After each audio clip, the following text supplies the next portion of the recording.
যখন প্রথমবার chance miss করছি আমি তখন আম্মুর চেহারাটাই দেখছিলাম। অর্থাৎ ওই মোমেন্টটা ছিল সম্ভবত তোমার লাইফের সবচেয়ে কষ্টের মোমেন্টের একটা। এবার আম্মু কান্না করে আমিও কান্না করি। প্রথমবার আম্মুর কষ্টের কান্না ছিল, এবার দুজনের খুশির কান্না। ফার্স্ট টাইম চান্স মিসের পরের পৃথিবীটা কেমন ছিল? ভাই আমার ফার্স্ট টাইমে একটা সমস্যা ছিল, মানে আমি অনুশীলনে ঠিকঠাক মতো সলভ করে যাইনি। আমার ফ্রেন্ড বলে যে কোথাও ক্লাস করার দরকার নাই, অনলাইনে মেডিওলজিতে ক্লাস কর। মানে সেকেন্ড টাইম জানি যখনই আপনাদের লঞ্চিং লাইফ ছিল, লঞ্চিং লাইফ শেষ হয়েছে আমি ভর্তি হয়েছি। তো জীবন ভাইয়ের ক্লাসগুলো একদম খুব মনোযোগ দিয়ে করতাম। যখন আমি শুরু করছিলাম আমি আর কোনো কোচিংয়ে যাইনি, যা শুধু অনলাইনে পড়তাম। 15টাই হয়েছে ফিজিক্সে। আমি মেডিওলজি সলভ ফর ডাইমিনে 15 বারের মতো শেষ করছিলাম। 15 বার শেষ করছে। আমার ভাই মেডিওলজির জন্য আমার মন থেকে দোয়া। আদর, কি অবস্থা, কেমন আছো? আলহামদুলিল্লাহ ভাই, ভালো আছে। আচ্ছা, তো যারা শুনছে ওদের জন্য তোমার পরিচয়টা একটু আমাদের বলো। আমার নাম হচ্ছে রবিউল হাকিম আদর। আমি এবার 25-26 সেশনে খুলনা মেডিকেল কলেজে চান্স পেয়েছি। আচ্ছা, ন্যাশনাল মেরিট কত ছিল?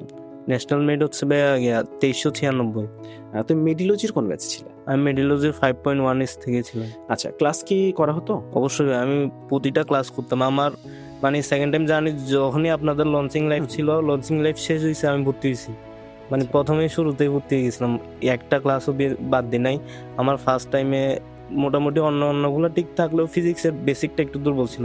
বিশেষ করে আমি জীবন ভাইয়ের ক্লাসটা অনেক, মানে সবাই বলতো যে জীবন ভাইয়ের ক্লাস অনেক লং হয়।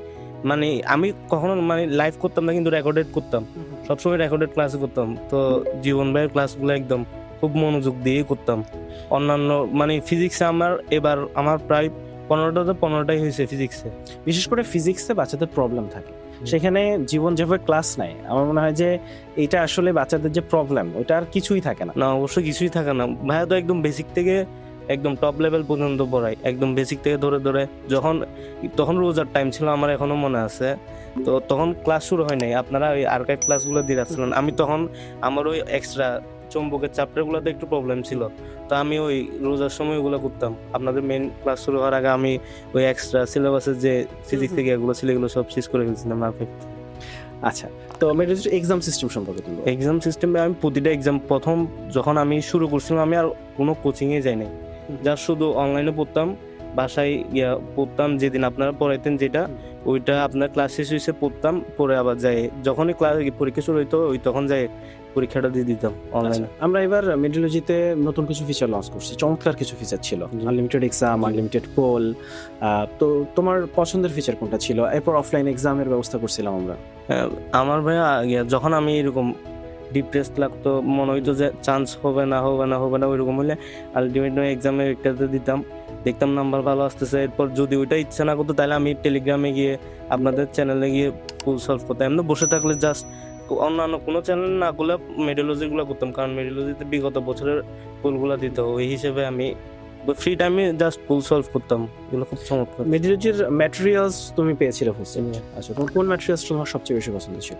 সবচেয়ে বেশি আমি মেইনলি মেটেরিয়ালসগুলো নিয়েছিলাম। আমার অন্যান্য কোচিংয়ের বেশিরভাগ ভুল থাকে অনুশীলনী ওই হিসাবে, তো আমি মেডিওলজিটা নিয়েছি। আমি মেডিওলজি সলভ ফর ডাইমিনে 15 বারের মতো শেষ করছিলাম।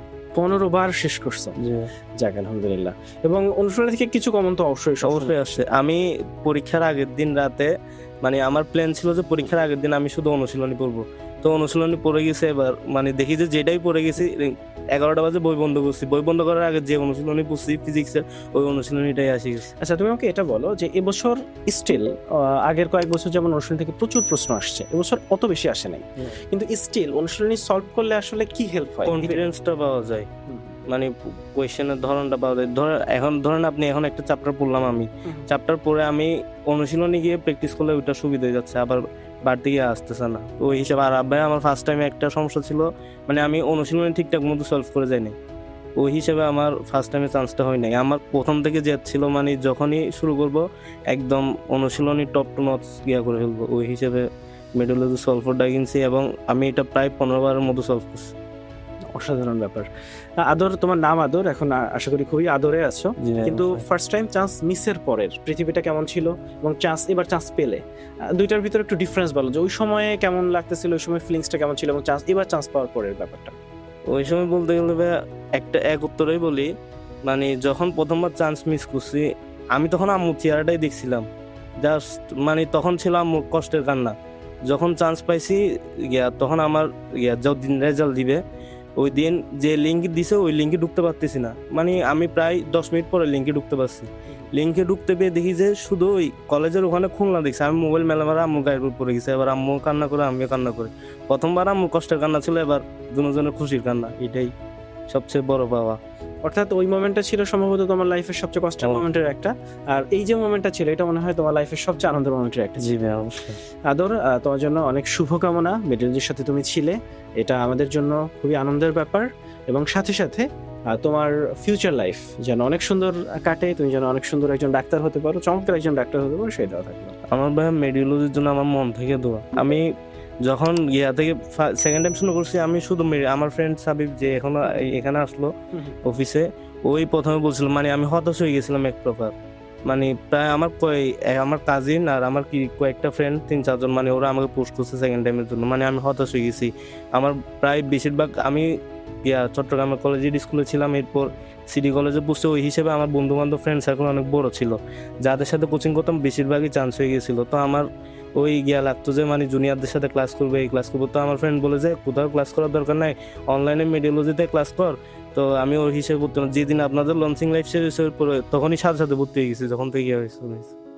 ওকে আদর, থ্যাংক ইউ। আসসালামু আলাইকুম।